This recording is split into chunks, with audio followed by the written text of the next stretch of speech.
Facebook Wake Up with Tayla.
My sister, you have too much followers.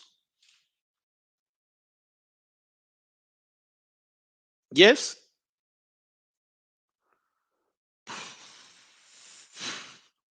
Facebook, YouTube, Instagram, in I don't know what it in Apple Podcast. I don't know what is this. iTunes. Wow.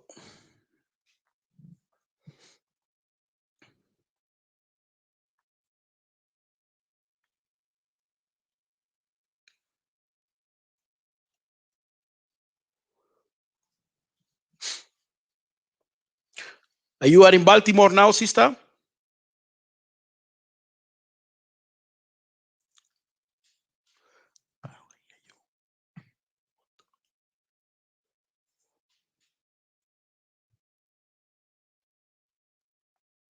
Okay.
Can y'all hear me now?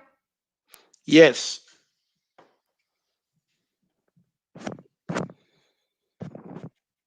Dr. Abuy, you can hear me? Yes, with echo. Like Dr. DJ. Abuy, tell them about echoes. What does echo mean? Echo means, well, in my culture, echo means that somebody is talking good things about you in some place. That's you are receiving these good things through echo. Well, I've received these good things through Echo. So, Dr. Abuy, can you please, you and I spoke about 50 years of Black feminism, and you are an author, you are a doctor, you are highly educated in all aspects of Blackness. Can you please tell us a little bit about yourself?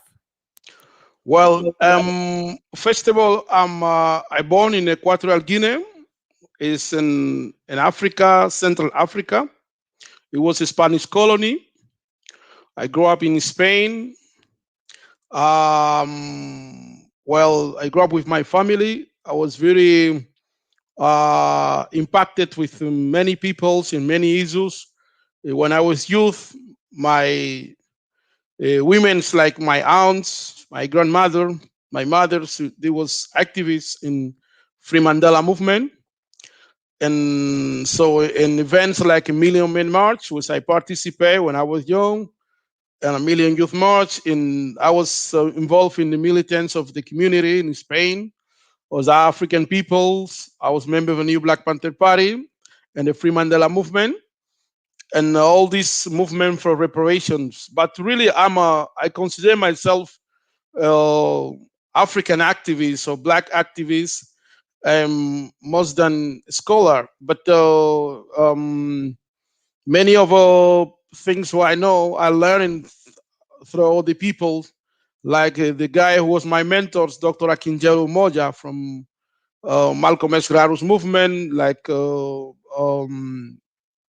brother, the mayor of Jackson, brother Lumumba, or sister Minara Moja. I meet people like this. So I grew up in Spain with my family. They teach me about Africans through hip hop music and reggae. I learned many things that then I make in my book, in my research, and other things. Then I'm a journalist. That is what is my what really I am.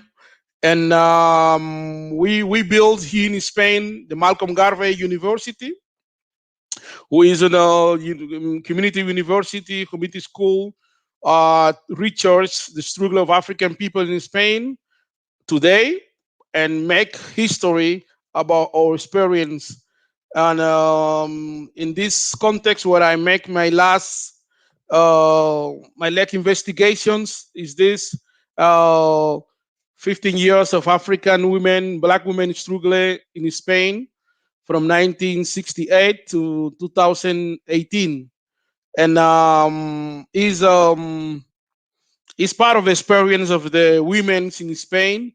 Women was struggling around the world for a long time. Black women was make it long struggle many times, but normally this history is not in the books.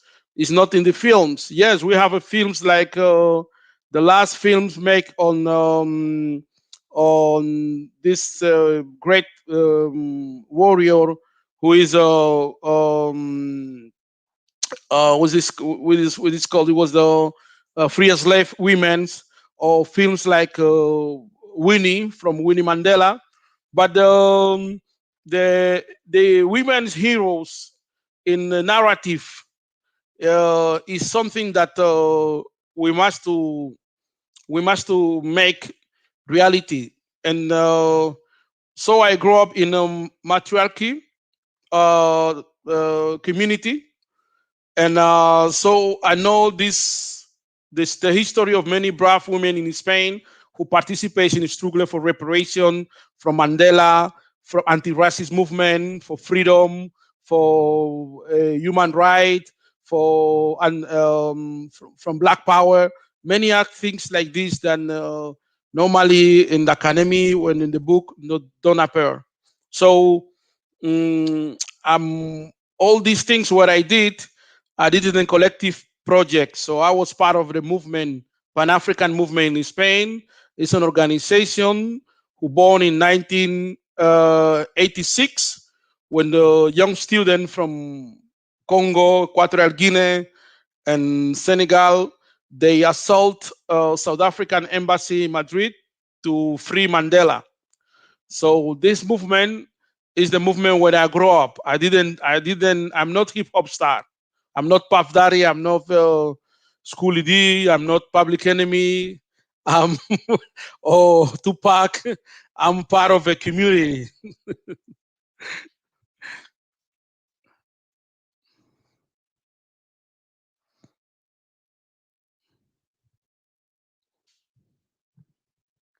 Again, we are working within our technical difficulty structure that we currently have, but thank you for that. So one of the things out of everything that you said that you've coined yourself more an activist than a scholar.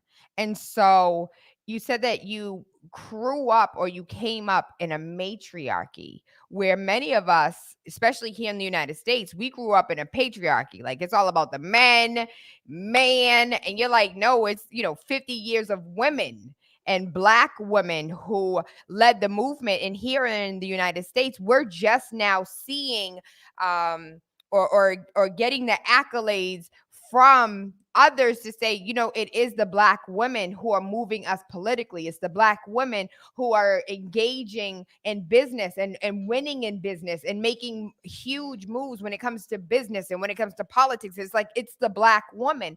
And so I want to talk a little bit. And Haki, what's going on? How are you? Good rising. Good morning. Everything is good. Good morning to you all. Hey, Aki, free the line. Free the land, comrades. That's the comrade right. That's the comrade right there. Free the land, my brother. Free the line.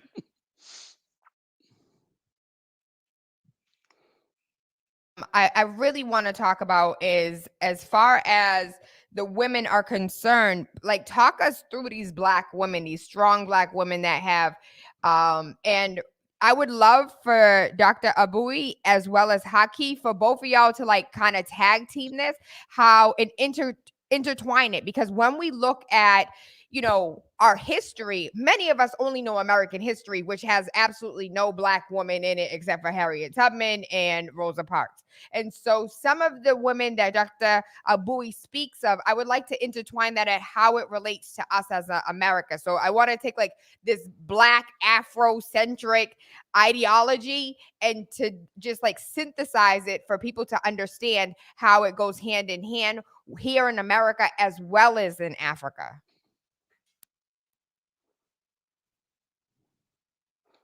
Yes.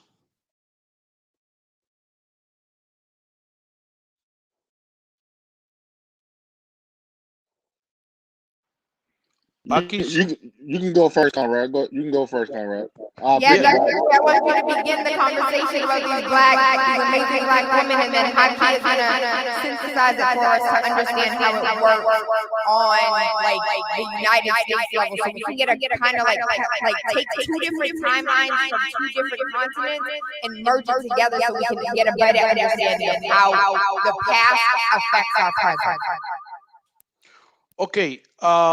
It's true. For me myself, for example, when I make this book, I was inspired. I have inspirations.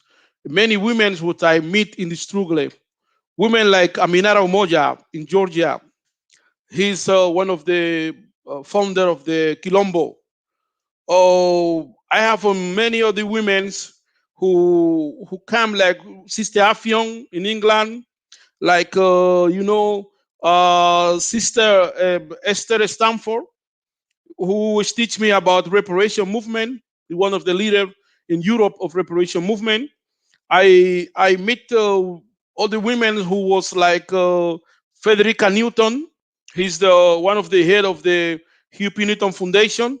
I meet mm, many women who was at the different level, at the grassroots level, at the academic level, at the political level, and that was my inspirations to make this work because normally you say that we see matriarchy as opposite of a man, but not true. When my mother was the leader of the in the church of Free Mandela movement. All these Free Mandela movement happened in 80s in Spain, in French, in Portugal, in England, in Germany.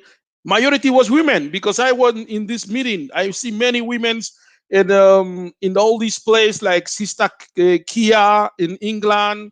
It was another many other sisters who was involved in this different struggle. Many of these many of the people who appear in my book, in this book, I talk about 500 women. Many of these women didn't have email, Facebook, or WhatsApp, because in that time all this didn't exist. So we must to understand that women was always part of the African Revolution. And you talk about the films you talked before, but you remember that in South Africa, in order to defeat apartheid, it was an incredible woman they call Winnie Mandikisela. But behind of Winnie Mandikisela, it was an organization they call the Women League of the INC, the Women's League. All the sisters in Africa was like what's it called? The sister they call Fumileyo Kuti, the mother of Fela Kuti. There was really leaders, activists at the continental level. She was the first woman to organize the professors association at the national level. We're talking in a country like Nigeria with 200 million. So it was incredible sister that they play, and they still playing a role to in the present in many activists. We go into Latin America. I was founded movement in Ecuador and Colombia and Venezuela and Bolivia. I know sisters there, like the sister was killed by racism in Ecuador. Sister Maribel Pinto. Sister Maribel Pinto was the leader of the Pan African movement in Cuenca in Ecuador, and he has other group of women like Sister Mamayama, like other sister there was there Nila de Aguiar, and many of these sister who was the grassroots leader. Because we forget that in order Obama achieve the White House is because behind is a grassroots level who was fighting in the past with Martin Luther King, with Black Panther, with Malcolm X, with other people. In the present, there is many grassroots level. They make that people going to vote some black, celebrity. For example, here in Spain today, we have more black people in office than ever.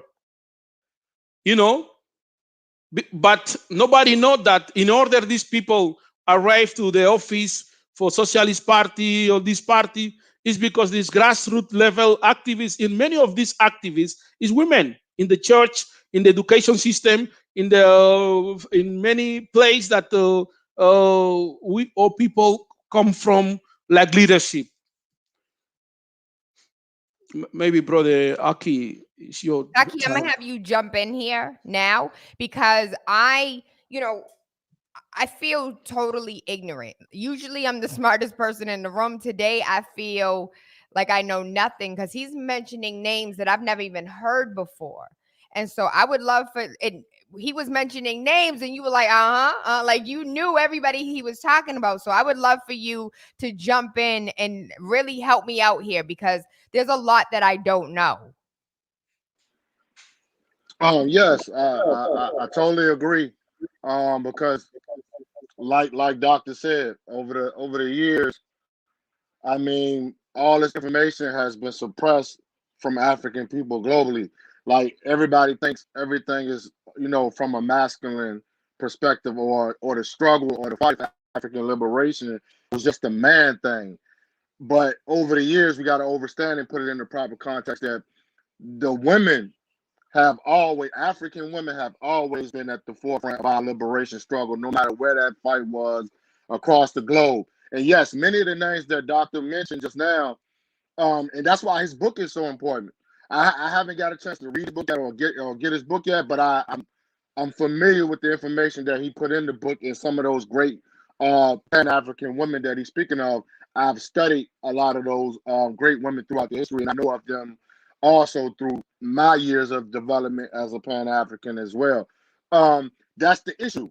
The issue is that a lot of educational programs throughout the decades have left African women out of our story. So that's another main reason why I came up with the thing of doing the thing of our story, to put the history out there that's not talked about. See, like you said in the beginning of the program, especially pertaining to North America, we only know Harriet Tubman or Sojourner Truth, or people of that level, that's kind of like in the popularized texture of their history, or how they put their curriculum together as far as the United States of America.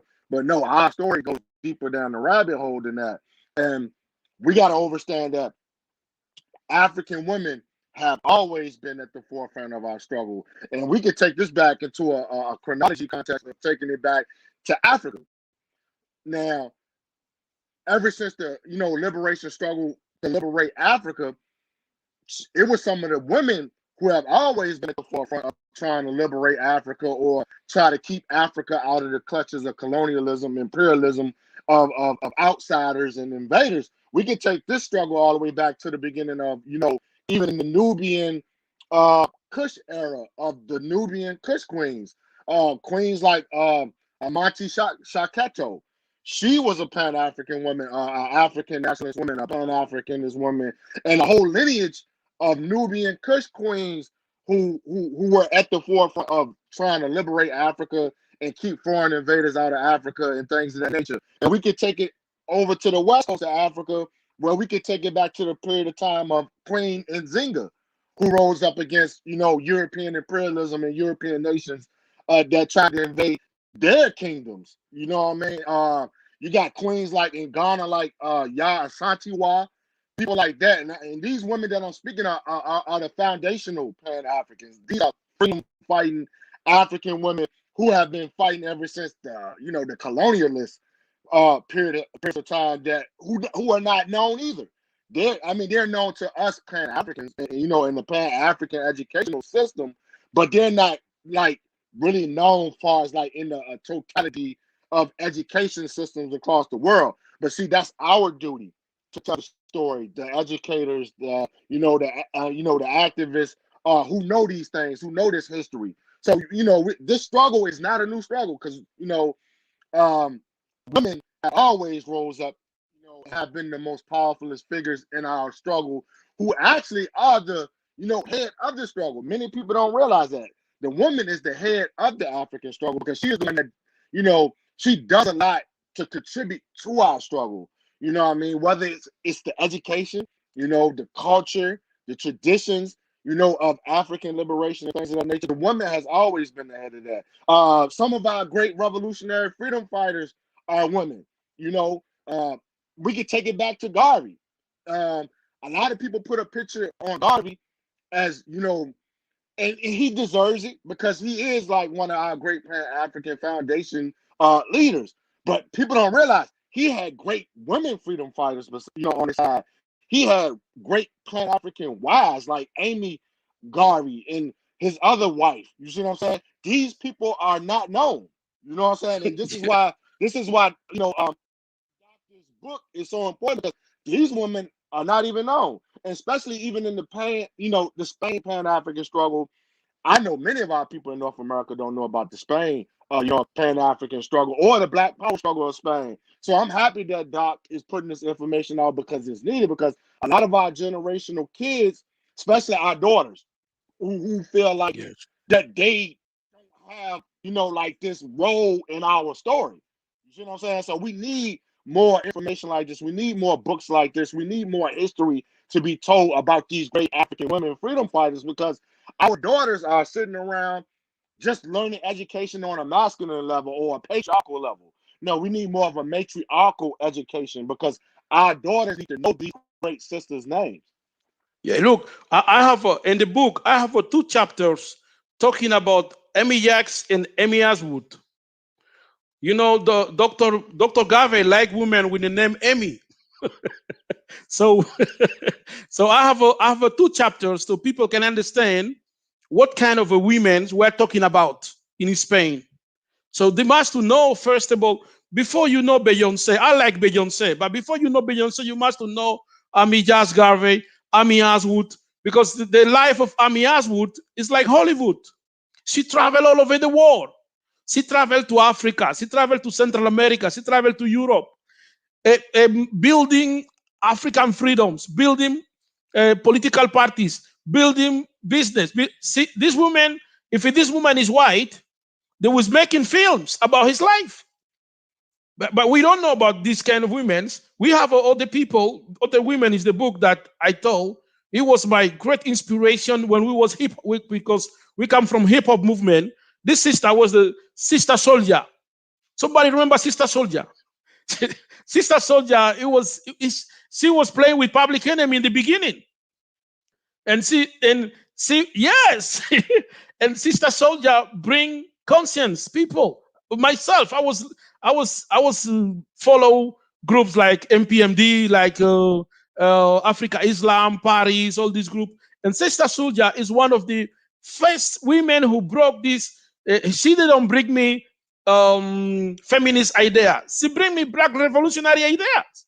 So many of the ideas we know is come from these women. We have other people like One Tayla. She's one of the leader of the all of Africans people, African Socialist Party, the Uhuru movement in Florida. Or women's like Mbuji Nehanda. So Brother Aki talk about Namibia. Mbuji Nehanda was the resistance against the Germans when the Germans come colonize.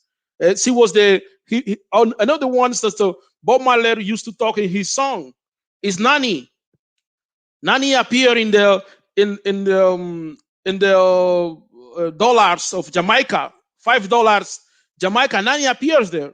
Nani, it was the Maroons. She was the leaders of the defeated Spanish, defeated English, and he and his brother Kojo divided Iceland.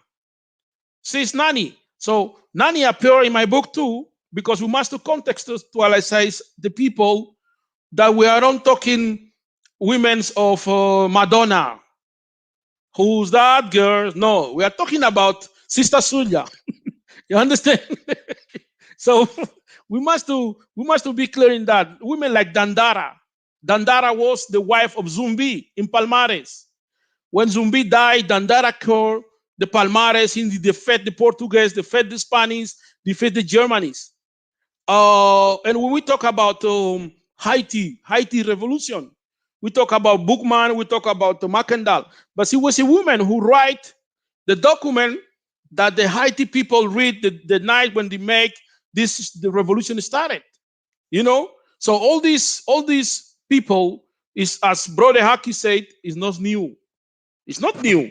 So it's not new. It's the only thing is that colonial system use patriarchy more than any time in the history, because colonial system come to Africa, come to Latin America, go to Asia, and bring patriarchy as instrument of oppressed people.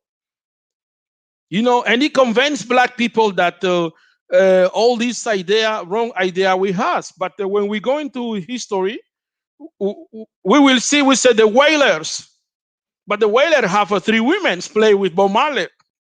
They call this woman I3. You understand? So, so we can learn from music. So that's why many of my epistemology is coming from music, films, and struggle, because I have the opportunity to meet women like Sister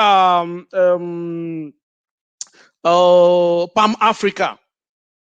The Pam Africa, when she came to Spain, I meet her. I talk with her. Women's like, white people, white left people. We have many discussions with them because they believe that they invented feminists. But we told her in the same time, Elaine Brown was head of the Black Panther Party here in Europe. There is no women in this position in any revolutionary, leftist, communist, socialist organization. But when they come, they say, no, Abuy, black people is this, black people is that. But they don't see that women like Elaine Brown, women, Kathleen Cleaver, many of these, Safia Bukhari, women like Safia Bukhari. Safia Bukhari is a woman, he come from to the rich family. But she made what Cabral called revolutionary suicide. She became leader of the grassroots of the mass of the people. But in the beginning, she common to the rich people who, we can call Negro society. So I think Safia Bukhari is an example of many of these. Asara Shakur, we're talking about people who is famous, For example, here there is some group of sister. We call them the Angela Davis hip hop, because every year Angela Davis come to Spain, and those sisters wear their t-shirt. They're going to see Angela Davis like they see Tupac, but as the next day you don't see them more. you know.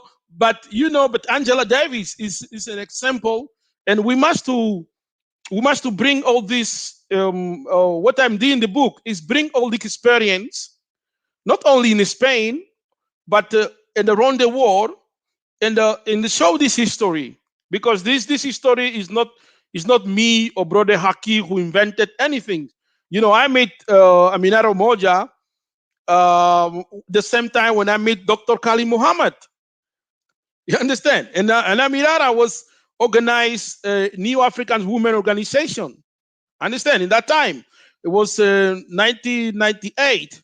But for example, we was reading when we was member of the New Black Panther Party in Spain. We was reading a newspaper they call Nation Time. Maybe Haki, you remember this newspaper? It was making in Queens, New York, by the brother Herman Ferguson. And what is in the name of his wife? Iana Ferguson. Yes, this woman was the woman who did this newspaper for more than 12 years. But we know Herman Ferguson, but we don't know her. For example, I didn't know her, and this woman is still alive, still doing things. So we must go in deep on this history to understand that our history of a struggle movement is not different.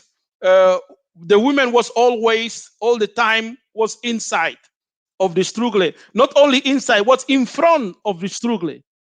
There was a leadership of the struggle in many of these struggle. And all the group going to National Islam, you will see there. Going to any groups you can go, you will see. You understand? So, for example, what I tell you, Miriam Makeba. Miriam Makeba is the woman who sung the song Aluta Continua. And he was the wife of Kwame Ture. And she was one of the great activists and inspiration in the life. And all the songs of the Miriam Makeba is coming because he was in the struggle in the front with his husband. So it's not women who is you see in internet talking about the black beauty thing like this or blah. It's women who really there was the theoretical. When we talk for example, I'm know about Malcolm X in the music, because group like Public Enemy, like Paris, like MPMD, like Africa Islam, like Sister Soja, they was talking about it was talking Malcolm X this, Malcolm X that, Farrakhan this. So people begin to know things, and then when you go to school, you buy this book to know about who's the people talking. But the same thing happened with the sister. So many the sister that you don't know, or you listen about some sister, because the most famous sister is Angela Davis, because she's make book in Spanish, she's traveled to Spain. The white left feminist movement, they promote her, blah blah. But what I try to do is in this book is in talk about this woman. He don't there is not in Facebook, there is not in internet, because in that time there was an internet. But Herman Ferguson wife, I was paid. It was $20 that time, and you receive the newspaper in Spain. Who's do that? Is this woman do that? So she is one of the leader of this movement. So with many of us, we learn English with this newspaper. They call Nation Time. There was the four biggest newspaper in the African Revolution movement. It was Nation Time for Napo. It was Barney Spear for Barney Spear in Florida. Made it by what's it called? What's this called? This brother Malija Sitela. It was another newspaper that was making another place. It was those was the National Islam newspaper. You know, the last call. Those was three newspaper that when we went to school to study journalism, we must to read this newspaper first. We begin to go to school if you want to understand something. That is the problem of the black people going to learn to be black in school. So that is problem. Because in any school they teach you to be African. You must to be close the movement or your family or community or be part of organization. But 90% black people, when they go into your school, they discover they are Africans. But you have 45 years, you have 3 children. How you can discover that you are Africans for 45 years? That is problem. That's why if I discover that I'm African for 45 years, when I read the newspaper and or books in school, I hear about Aminata Moja, all these women. I don't give a fuck. I don't give an importance because I don't have them like authority, you know, because we have some names as authority because in school they teach you to understand who is authority and who is not authority. People who come from the book is authority. People is not in the book is nothing. You know. So as you see, you remember in 80s, 90s. You remember it was some people before Tupac come in. It was an NWA with this group with those people was playing, you know. But it was groups like what's it called? A group Schoolie D. But Schoolie D, as this come from the tradition of the black struggler, they never has any hour. You know, they never give them any hour because they come from outside. You know, but when those after the LA riots, because the question of Ronnie King, the slave masters take hip hop, it change hip hop. You don't have more groups. It's only individual who sing, rap, DJ, do everything. And that is some kind of a show you how the black community is now individualistic. Because before you have group with 6, 7 people. But now you have only one. One guy who is singer, who is DJ, who is everything. We don't have more DJ like Girl Master Flash, group like guy like this what he calls Terminera X. They're not DJ like Terminera X. J Master J. They're not DJ like J Master J. It's only guy who do only things, and they promote in the hip hop all these sexist message, attacking women, calling women bitch. This started in 1992 after a riot of Ronnie King.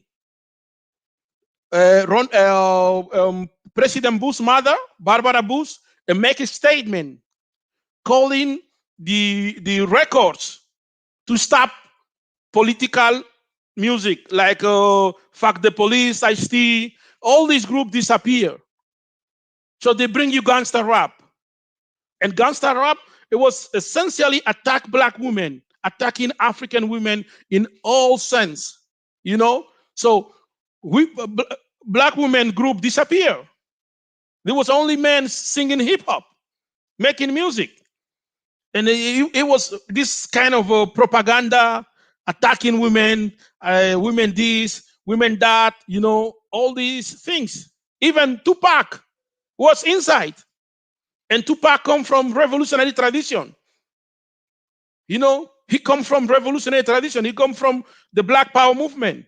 But he was inside of this kind of situation, and this situation replying in all the world, Africa, everywhere.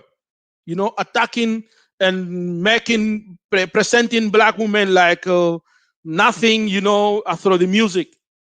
That was the new cointerplo.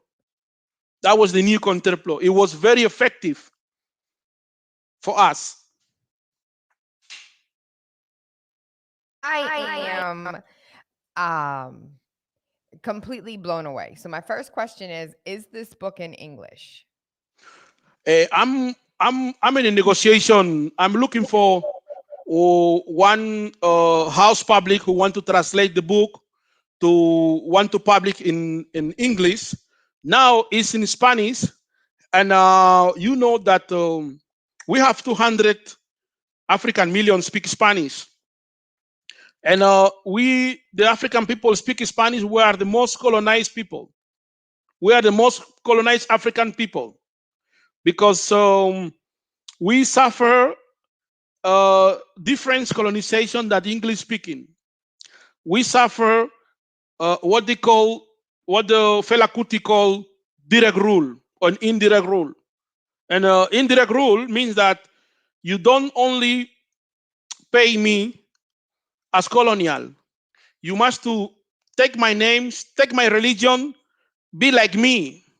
You know, that's why it is called integration.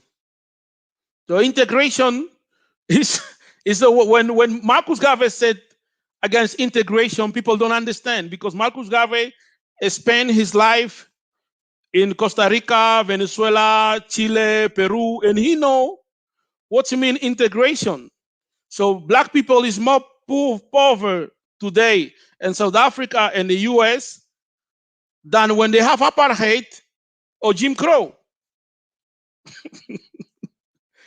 because people disintegrate. So we are looking for people in the US or who can translate and publish this book in the United States. I think so. If we maybe in the next 3 months, we should be success in and get the books. But we have in the US we have 54 millions of African people who speak of the people who speak Spanish. In the US, it's too much people, and even one of the first decision took by Donald Trump when he arrived to the White House was to close the Spanish website page of the White House. And Donald Trump did it. And so I'm hope that Brother Hockey and other brothers in the US should be interested in to get published in one of the great publication in the in the in the US, and I hope that we can open this discussion around the women leadership, not around us the women like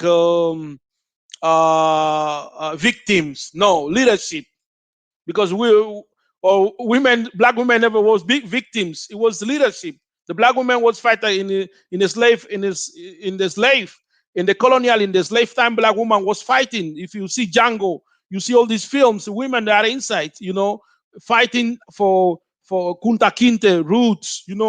Women was always fighting in the ship in Africa. They was fighting against the oppressor. They was fighting in the plantation. They was fighting in school. So this emergence of black women like victims is making by romantical Hollywood. But it's not true. It's Hollywood to make, and this trap music's coming. Calling women bitch, all these things. This is new, but it's not like this. Look, Sojourn Truth. Who's telling you Sojourn Truth?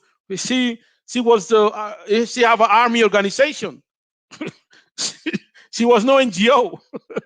She was no Black Lives Matter. She have army organization.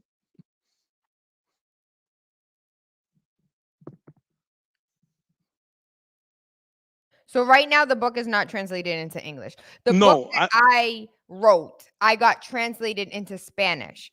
Can I give mhm. you my translate? I want to read this book and I'm mad that I can't because I don't read Spanish. Like I'm really upset. There's 500 women in it. So if you are just now tuning in, we're speaking with Dr. Abuy and I brought Haki into this conversation because Haki like knows more history than I could ever imagine with 7,000 Yes, books yes, behind him. And so I needed some yes. help and I recognize, I don't know what I don't know. And so I really wanted to synthesize this conversation as far as the last 50 years, 500 Black women that led the struggle throughout the years into what we call our freedoms today. And so even though the United States is now like, oh, the Black woman did this and the Black woman turned over Georgia, we've been, as Black women, we've been turning shit over for a long time. Like we ain't new to this. And so Dr. Abuy has a book about the 50 years of Black Afrofeminism. And I want to read this book and I need somebody to translate it for me so I Ye- can read it. So I do have a translator. She's absolutely amazing. She was yeah. formerly an attorney in Dominican Republic. But when you come to the United States want to act like you stupid because you don't speak English. And so Yes. now going through the motions of having to like reinstate herself as a lawyer. Simply because she doesn't speak the language. And so I, that book looked really big, Dr. Abuy. Let me see that book. That book looked like 600, 700 It's pages right yeah, now. it's 600 page. It's 600 page, and it is it's a women's that is very important in this book. This woman is come from New Orleans. This woman was the first woman in Spain to denounce Spanish government at the high court in Europe. And this woman was attacked by police, and when he was with his child and with his husband was a white man, and the police asked document only her. He was black, and then that happened in 1992, and she went on the court in the court last year. So all his life, and but the women's, she said when we asked the sister, my sister, why you do that? You have all your life. You only need to take passport and give police. Say no, because my mother, my grandfather, they was fighting against Ku Klux Klan in the U.S. So when I come to Spain, I come looking for freedom. I cannot back anyway to stay like a slave. So the sister is very important women in this book because governments, media, intellectual, the so blacks called black celebrities, everybody forget the sister. Everybody forget the sister because Babylon has accept some kind of a sister, you know, sister who is a good sister, talk lie, things like this. But because capitalists have this capacity to integrate some people, but the people who confront, they have the principles of the identity of Africanity. The people forget them. That's why I put the sister in the book, because when the sister, I was young. I was in high school when the sister started this struggle. It was yesterday when the sister win. So that told you there is women who have the capacity to make this struggle. Any man can support that, and they destroy the life of the sister, because whose man can be next to you when you are all day fighting against the slave master? It's not easy. You understand? So they destroy your life. You lost your friends, you lost your job, but the sister continues, continues, continues. Finally, she won. So people must to know this history. That's why I put the history of the sister in the book. And now government is promoting black women in media, talking bullshit, but never invite the sister. Never. You understand? Never. Never invite the sister. They're inviting young sister. They talk about the African beauty, this, blah, things like this, integration, or blah, blah, blah. But the sister like this, who care to confront in the youth, in the court, to the government, who is the sister is example of a struggle, they never invite her. No on TV, no in college, no in newspaper. They want project the sister like victims, but the sister is not victims. The sister is leadership. She won. This kind of we must to control something that Winnie Mandela told me when I meet her in Durban and during the international conference. And Sister Winnie Mandela said, "Brother Bui, the most important thing is control the narrative. Narrative is the most important. Doesn't matter what's happened with Amijas Garvey. The most important is control narrative of these women like Amijas Garvey, like other women they call. Maybe you must to read this book. The sister is Asatan Zinga. The sister live in London. She wrote the book, Women in the Garvey Movement. Yeah, this book show you what the level of the women has in this movement. And you can understand because this narrative they protect black movement like sexist, like negative, things like this. But it's not true because we must to control the narrative. That's why we must to control take back hip hop. We lost hip hop. We don't control hip hop. So they got now my children listen trap, you know, and you know those kind of group, you don't control them. Before they say reggaeton, hip hop, reggaeton, trap, many soul, many group, many black people was also always his dialectical aspect and his articulate. It was through music. All time, if you want to know about Africans, go to the music. That's 100% true. Because for me, it was Wu Tang. Wu Tang brought me to a whole nother level as far as vocabulary was concerned. So you are absolutely right. Even like the Jay Z's, the Nas, like it was a whole.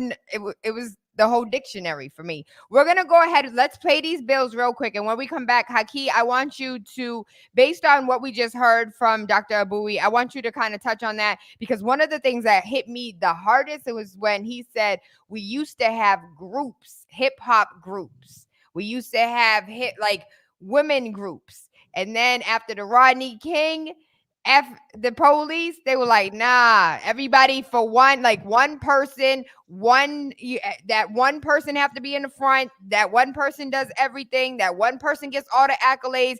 And that also, like, for me, it translated into once upon a time it used to be a village, and now it's the single mother doing everything on her own. And so we're going to talk about this a little bit more. This is I love this conversation. I'm sitting here like a sponge soaking it all up, and we're going to figure out how we can get this book translated so I can read it. Smart FM. We all make choices about alcohol. Kids make choices whether to drink. Remember, I'm going to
Spark FM online. I am Taylor Andre. Waking up with Taylor Andre has absolutely nothing to do with the time of day we link up, but about waking up your third eye with unorthodox conversations leading to universal consciousness. Today, we are speaking with Dr. Abuy about his book, The 50 Years of Afrofeminism. And it talks about all of the Black women from every continent, multiple countries that have been a part of the Afrocentric movement, or just like for us, Pan-African movement as a whole across the globe for the last 50 years. And so because I can admit the fact that I don't know what I don't know, we have Haki here, who is we're going to just call him our resident historian, because this man know everything about everything for forever. And so Haki, I want to bring you in to this conversation. And based on everything that we just heard of Dr. Abuy speaking for, a good 15 minutes straight, fact after fact after fact, and just, hitting us with stuff that we never even knew, names I've never even heard of, but like just listening to him speak, I saw myself like sitting up taller and like being proud and being excited to be a part of this group of women that are kicking down doors and like smashing ceilings way before the United States was giving accolades to the Black woman. And so Haki, just bring us up to speed as far as like what you heard Dr. Abuy talking about, and how, where can we find these women in English now?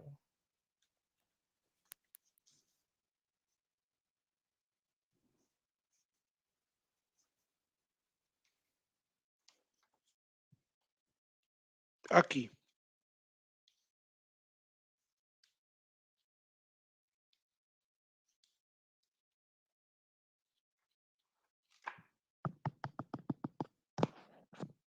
I don't listen. I don't listen. We can't hear anything you're saying, Haki. Anything that you just said, we missed all of that. Yes.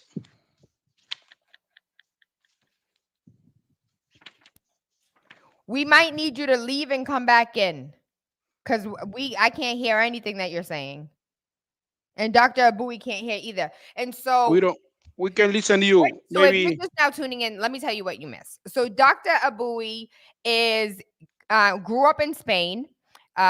He is, as you can see, a Black man who was raised in a feminist community. He was raised by feminists. He was raised by Black women who were part of the Free Nelson Mandela movement.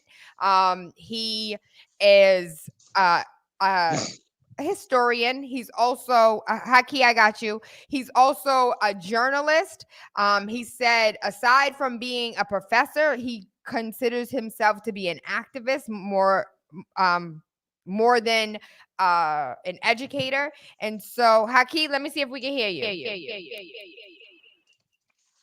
Yeah, can you hear me? Yes. Now. Okay. Go ahead, Okay. brother. Okay. Yeah, I was just saying that, everything that Dr. Abuy was speaking on is some deep history that's now really being put out there, because like I said, not too long ago, we got to understand, especially for us Africans in the African diaspora, is that we've been taught a colonized education, a patriarchal education. So we don't know too much about African women freedom fighters, or any women of color freedom fighting, or women period freedom fighters, or that women had a major role in our struggles. So everything that he's saying is like, we definitely need that information out here, and we definitely need to get that book here in the North America, United States, and things of that nature, so we can start to use it to put this information out there that's been suppressed for so long and repressed for so long.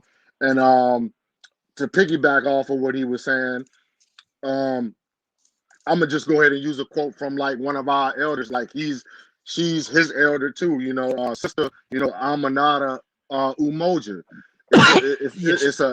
It's a political pamphlet that she put out back in like the 1990s, that was called Yes. "Revolution Without Women Ain't Happening." Hmm.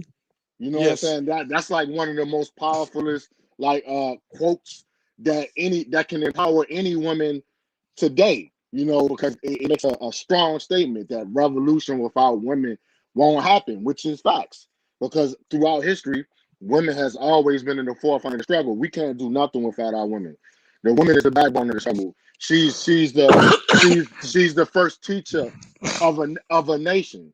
You feel me? So of nations of people. So we can't do nothing without a woman. But to answer your question on where we can find these women at today in English, um, I'm gonna give you one reference, one source that people can go get right now. It's a book by a sister by the name of Keisha M. Blaine that came out a few years ago called "Set the World on Fire." Black nationalist women, the global struggle for freedom. And in that book by Sister Keisha M. Blaine, she's speaking on Pan-African women, revolutionary nationalist women, the women freedom fighters that's not talked about. And a few of those individuals that she have in that book is something that is a person that every woman should know about is Queen Mother Moore, Queen Ali Moore, who was a Garveyite. She was one of the founders of the New African Independence Movement, the Republic of New Africa. Her and a sister by the name of Dara Abubakari, who was actually a president of the Republic of New Africa. And these two sisters are two sisters that you can, start with. You can start with Queen Mother Moore and Sister Dara Abubakari, because these sisters were from the beginning of the Pan-African struggle, because these sisters were Garveyites. And these sisters were also mentors of Malcolm X. See, a lot of people don't even realize that Malcolm X was mentored by Queen Mother Moore and Elijah Muhammad of the Nation of Islam. These great brothers and these great leaders, they got their tutelage from Queen Mother Moore. This is a great woman that everybody should know about, especially our sisters, our daughters, and things of that nature. Like Queen Mother Moore is the catalyst of a Pan-African revolutionary nationalist woman that every sister, especially in the United States of America, should learn about. These great sisters are the, they are the mothers of the modern day reparations movement that was sparked off by this sister back in slavery by the name of Callie House, who was, and many people don't know that this sister, Callie House, was one of the first women to advocate for reparations. Queen Mother Moore comes off that tree of a sister by the name of Callie House. You can go get her book. Callie House has a autobiography out right now that you can learn about how sisters were at the spearhead of the reparations movement at the end of slavery. Another few sisters that I could toss in there that you can go look up that Dr. Abuy mentioned earlier was Asada Shakur. Asada Shakur is somebody book that you can go get and learn about the Pan-African sisters struggle. Another sister by the name of Nahanda Bill Doon, who was the mother of hip hop in Cuba, because I heard Dr. Abuy bring up the hip hop a lot.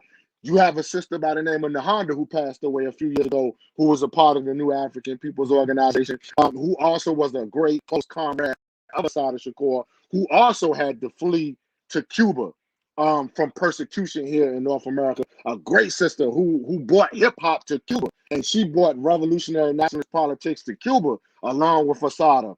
Nahanda Bill Doon is somebody that was a sister of Dr. Mutulu Shakur. She's somebody that our people really don't know of. A lot of people started to learn about her a few years ago after her death. She got ill and she passed away a couple of years ago. She finally got mentioned in the Source magazine, a hip hop magazine.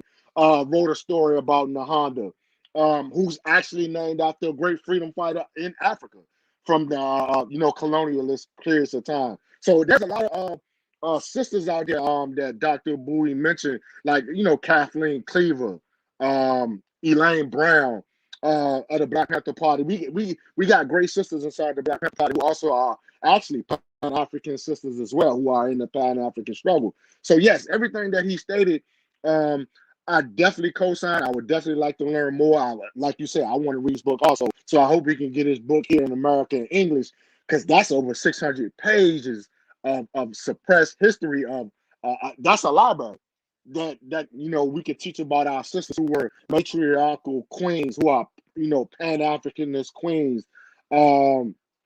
Also, one last thing that I will piggyback off of what he said, especially in the Americas, in the slavery periods of time, we had great Pan African sisters, like he said, of the Colombo struggle in Brazil. Some of our greatest Pan African freedom fighting women came out of Brazil. And Brazil has ties to, like the Pan African struggle of Spain, because all these people speak Spanish or they speak Portuguese, you know what I'm saying? Things of that nature. And there's a great Pan-African revolutionary struggle of women in Brazil who has taken up the struggle of Assata Shakur, Nahanda Abiodun, Nanny of the Maroons. There were great Maroon sisters, freedom fighters here in North America in the slavery periods of time that a lot of people still don't know about, that's learning about now. You had sisters fighting amongst the great Dismal Swamp Maroons of Virginia, North Carolina. There's so many sisters. You had a great sister who stood on the side of the great freedom fighter Gabriel Prosser right here in Richmond, Virginia. Another sister by the name of Nanny that a lot of people don't know about. The sisters have led this black struggle. Don't get it twisted. Like, a lot of males get credit. A lot of males get thrust in the spotlight. You know what I'm saying? But you got to always understand, if there were great African men that were fighting for us, it was great African women who went just as harder than they did.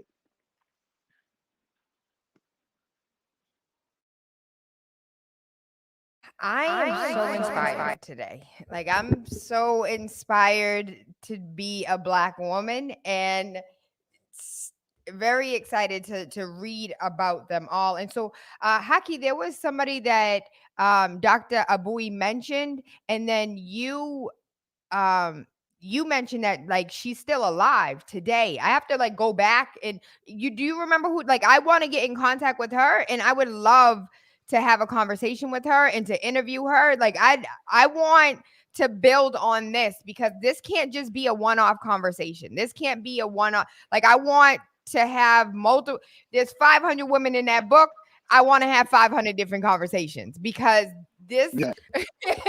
it's so necessary, because when you understand your history, when you understand whose shoulders you actually stand on, instead of saying the ancestors, I know the known and unknown, like, I want to be able to say their name. I want to be able to Yes. know their struggle. I want to know, what it is that they overcame. And then, so for me, it's knowing what they did and how they led. How can we use their tactics today? Because when you think about, Dr. Abuy mentioned, there was no Facebook, there was no WhatsApp, there was no emails, but they still got things done. So how do we follow their footsteps, get things done by using the tactics that they used, and see where I am today as a Black woman in a building built by a Black woman? Like, there's so many freedoms that I am afforded today because of the woman that came before me. And I want to be able to know them by name,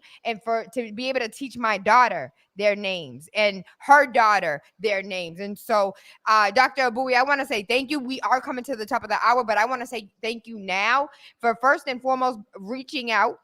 Second of all, for dealing with me when I'm like, he's just like, you're busy. You're Michelle Obama. I'm not. I'm so glad that you stalked me the way that you did, so we could have this conversation, because it is so important to me. And I thank you for your time. I thank you for your wisdom, for your knowledge. And I thank you for this book that we are going to have translated into English very soon. And so, Haki, is Dr. Abuy, Haki, is there anything else that you want to make mention to? And Haki, like, you guys, there's a lot that was said today that I'm completely ignorant of. There's a lot of my foremothers that I do not know their names. And so, Haki, if you can, for me, like, write out their names so I can search them by name and do my due diligence, because a lot of them, like, I don't even know how to pronounce. I'm like, say that again. Like, what letters are those? And so, if you can help me out by doing that, and then let's continue this conversation. Let's pick 2 or 3 of them and go through who they are, what it is that they did, in the actual history of it. And so, Dr. Abuy, I think what I'm going to do is have you connect with the translator who did my book. So her native tongue is Spanish. Her English isn't the best, but if she can read it in Spanish and get an understanding of who it is and what they are and what they did, then her and I can sit down and maybe I can do a Cliff Note version of what it is just for conversational purposes, not for the actual translation, but for us to begin these conversations about these great women that, like, I can't tell you, I'm on the inside, I'm shining and I'm gleaming because I'm a part of them and they're a part of me. And I couldn't imagine hearing today's conversation and not being a Black woman. Like, I'd feel a little left out. The things where I feel when I arrived to Washington D.C. in 1995 with a Million Men March. I never see how much Black people together in my life. I was like smoking ganja, something like this. That impressed to me. So maybe changed my life. So going through the women, you'd say one of the women is coming in my book here in Spain is the Sister Ma Bangema. They call Rufi. This sister was the sister to teach me about the Afrocentric. All this come from Afrocentric. My first time in my life, I hear these words. It was the sister Ma Bangema in Barcelona who introduced me about that, and he introduced me about Rite Egyptians, all these things. Before we know Molefia Sante, all these people that we know now, there was this sister who teach, and the sister told me. People said that Africa is the origin of humanity, but that is not the point. The point is that he's the origin of civilization. That's why Sheikh Anta Diop came to tell the people. Was the same happen with women? People say no, women is the mother of the humanity. Yes, but it's not. This is not only the point. The point is that all these sisters the Haki mentioned, it was the sister to build organizations, they build context, they build revolutions that we are here. You understand? If and it's not just to say that somebody is from humanity. Yes, we know Black people is very humanity, but we talk civilization is another thing. You understand? So when we talk about the question of reparation, you cannot forget Sister Nkechi Taifa, one of the great what's it called attorneys and fight for reparations. There is a book is wrote with Chokwo Lumumba, Sister Nkechi Taifa, Mario Badele, and Akinjele. They wrote this book. Maybe Haki got this book. Somebody stole my own. I haven't this book more. Yeah, this is Sister Nkechi Taifa. Yes, this woman. When the people talk about reparation in the United States Congress, they don't know what's this come from. It's these women. Sister Nkechi Taifa, one of the women who promote the question of reparation as a struggle. Is even here in Spain, the first women to start to confront the idea of the white Jesus in the Black church. It was women like Vicenta Voro here in Spain, because you go into the Black church, you see white Jesus. And you say the pastor, why this? They tell you, oh no, Abuy, we must to be integration, Abuy, this is. You say, well, pastor, what's going? It was the women who started to say, we're going to boycott all the church. They have white Jesus. And these women begin to articulate people to make a new church. And that was the inside of this church. The Free Mandela movement was strong. Why many churches only have a cross and don't have Jesus on the cross anymore? Yeah, What? they have a you. Yeah, you have Nigerian church, Cameroonian church, Ghanaian church, Angola church. You go in there, you will see white Jesus, but the people inside they are black. So, so no man's asks anything, but the group of women begin to say, this cannot, this is impossible. So they begin to boycott the church and articulate young students to promote Pan-African movement and support Winnie Mandela and Free Mandela movement. That was the movement radicalized because the Free Mandela movement in Spain was controlled by the church. Negro church, Phil Negro church. You understand? And the Phil Negro church was headed by women. The name of these women, Vicenta Boro, Basilisa Mangamon is my mom, and all the women who was in this group, that they said, no, we can have no, we cannot have freedom in the church of the white Jesus is in the world.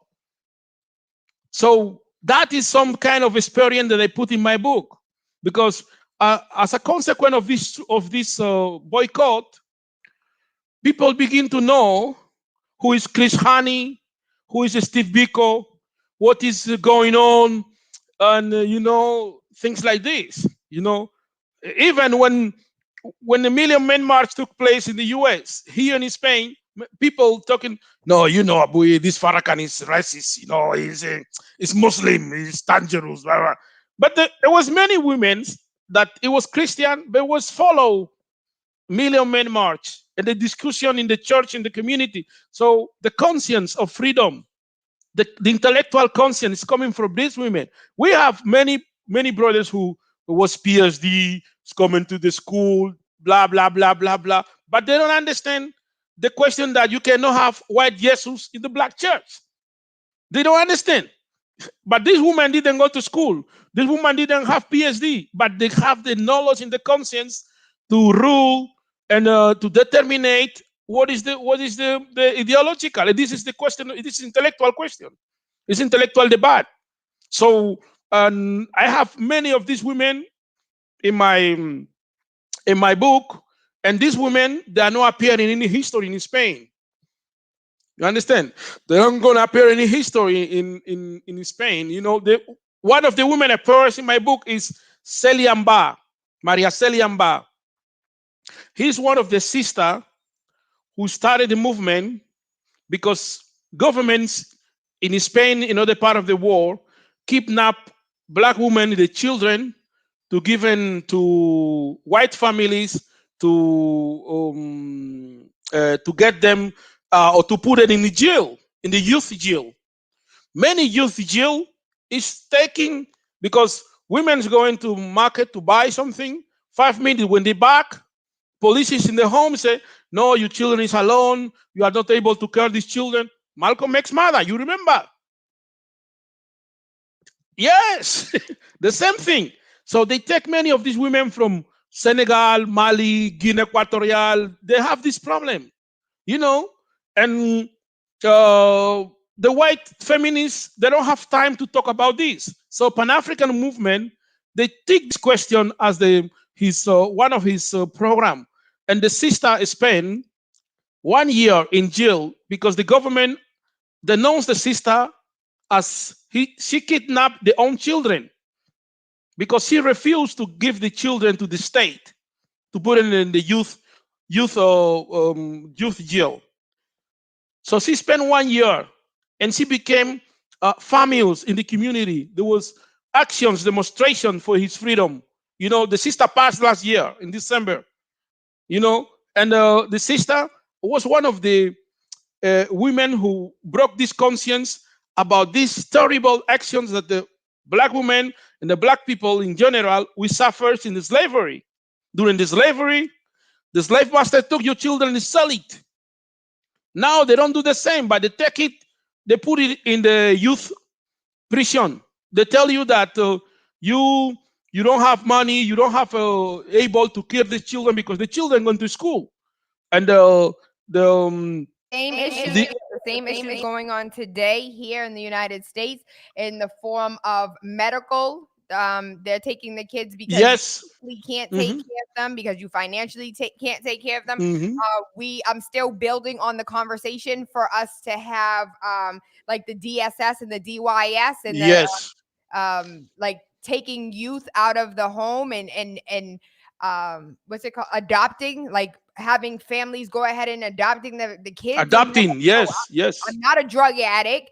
I just don't have money. The family, nobody's a drug addict. The kids aren't really in harm's way. Why are you kidnapping the kids? And so I actually have a family member that is currently going through this right now. And so we've come all the way to the top of the hour, Dr. Abuy. Haki, I want to thank you for your time because it was so last minute, but I do appreciate Mm-hmm. your insight.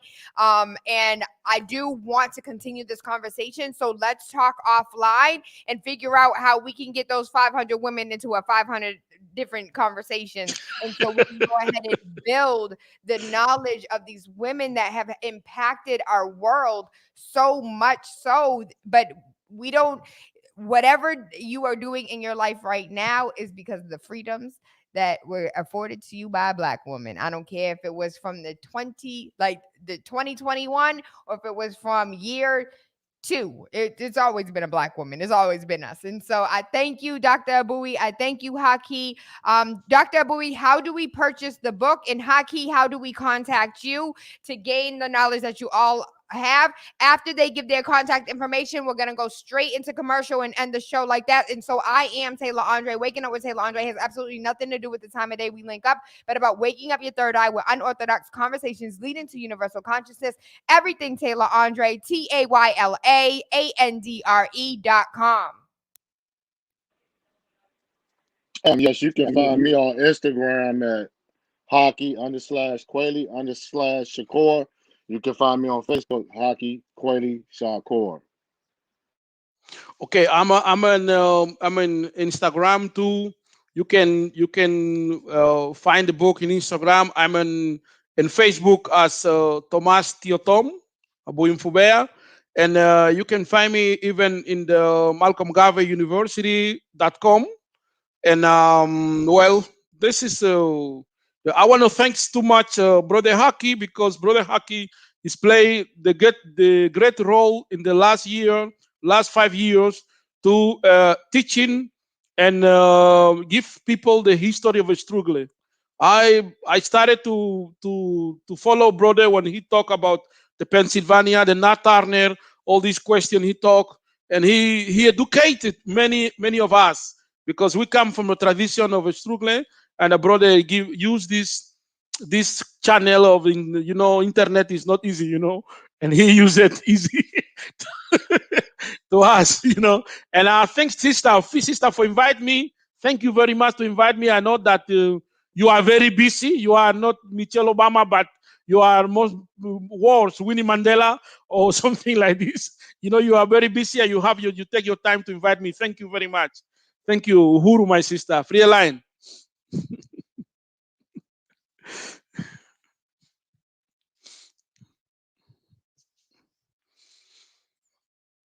Okay, I'll put a key.